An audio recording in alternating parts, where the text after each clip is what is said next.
लाहौर कलंदर्स ने कल कराची किंग्स को बहुत बड़े मार्जिन से हराया है।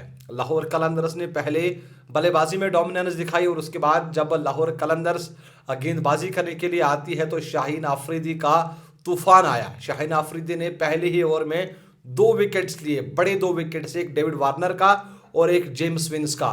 जेम्स विंस वो खिलाड़ी था जिन्होंने इससे पहला वाला मुकाबला जो था वो बिल्कुल कराची किंग्स हारी हुई थी, लेकिन वहां पर सेंचुरी स्कोर की और कराची किंग्स को मैच जिताया। लेकिन कल शाहीन आफरीदी ने 80% मैच पहले ओवर में खत्म किया और इसी चीज के लिए शाहीन शाह आफरीदी जाने जाते हैं। आई डोंट नो, पिछले 1-2 सालों से जब भी इनको मौका मिला है पाकिस्तान टीम में, वहां पर ये परफॉर्मेंस नजर नहीं आती है, लेकिन पीएसएल के अंदर जिस तरह से उन्होंने कल गेंदबाजी की, उम्मीद करेंगे कि आने वाले वक्त में जब पाकिस्तान का कोई मुकाबला होगा या कोई सीरीज होगी, वहां पर भी शाहीन आफरीदी इसी तरह डिलीवर करेंगे। अच्छा जी, कल इस मैच की अगर हम बात करें तो पहले लाहौर कलंदर्स ने बल्लेबाजी की, बड़ा स्कोर सेट किया 201 रन का, और फ़खर जमान लगातार, अब आप देखेंगे तो रन सारे फ़खर के बैट से पहले मैच में सिर्फ 1 रन बनाकर आउट हो गए थे, लेकिन दूसरे मैच में 67 रन की पारी खेली थी और प्लेयर ऑफ द मैच रहे थे। कल तीसरा मैच था और कल के मैच में भी 76 रन की पारी खेली है और कल के मैच में भी प्लेयर ऑफ द मैच का अवार्ड इन्होंने ही जीता है। लगातार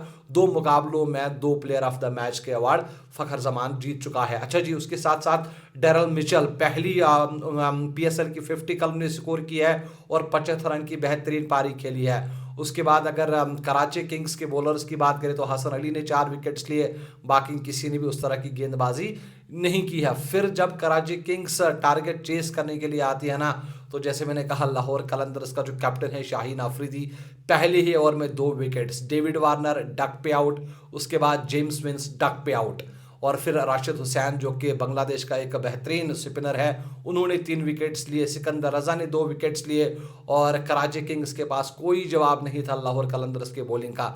और आखिर में शायद 139 या 140 के स्कोर पर, आई थिंक 135 या 140 के स्कोर पर वो ऑल आउट हो गए और लाहौर कलंदर्स ने ये बहुत बड़ी जीत अपने नाम की है। पहला मैच हारा, उसके बाद लगातार अब 2 मैच जीते हैं और इनका मुकाबला पेशेवर ज़ल्मी के साथ भी होना है। तो देखने वाली बात रहेगी, क्योंकि पेशावर की कॉन्फिडेंस बिल्कुल ख़त्म हो गई है।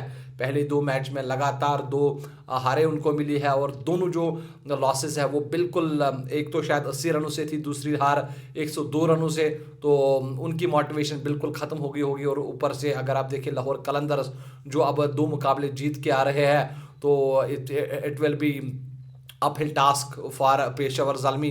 अगर उनको लाहौर कलंदर्स को हराना है तो भाई साहब काफ़ी ज़्यादा मेहनत करने की ज़रूरत है। और पेशावर ज़ल्मी को भाई साहब अगर जीतना है तो बैटिंग अच्छे से करनी पड़ेगी, बॉलिंग अच्छे से करनी पड़ेगी और एग्जीक्यूशन आपको करना पड़ेगा। अगर आप पहले गेंदबाजी करते हैं तो हर मैच में आप 2-2 रन अगर खाएंगे तो फिर बल्लेबाजी पर प्रेशर ज़रूर आएगा।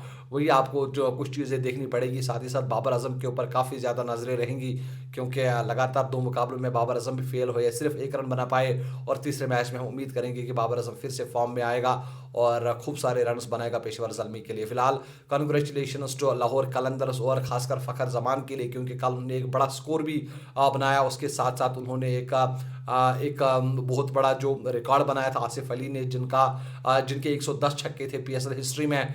कल फ़खर जमान ने वो रिकॉर्ड भी तोड़ डाला है और 111 छक्के अब फ़खर जमान के हैं और पहले नंबर पर अब फ़खर जमान ही आ गया है। फिलहाल आप मुझे इजाज़त दीजिए, आप अपना बहुत सारा ख्याल रखिएगा। अल्लाह हाफिज़।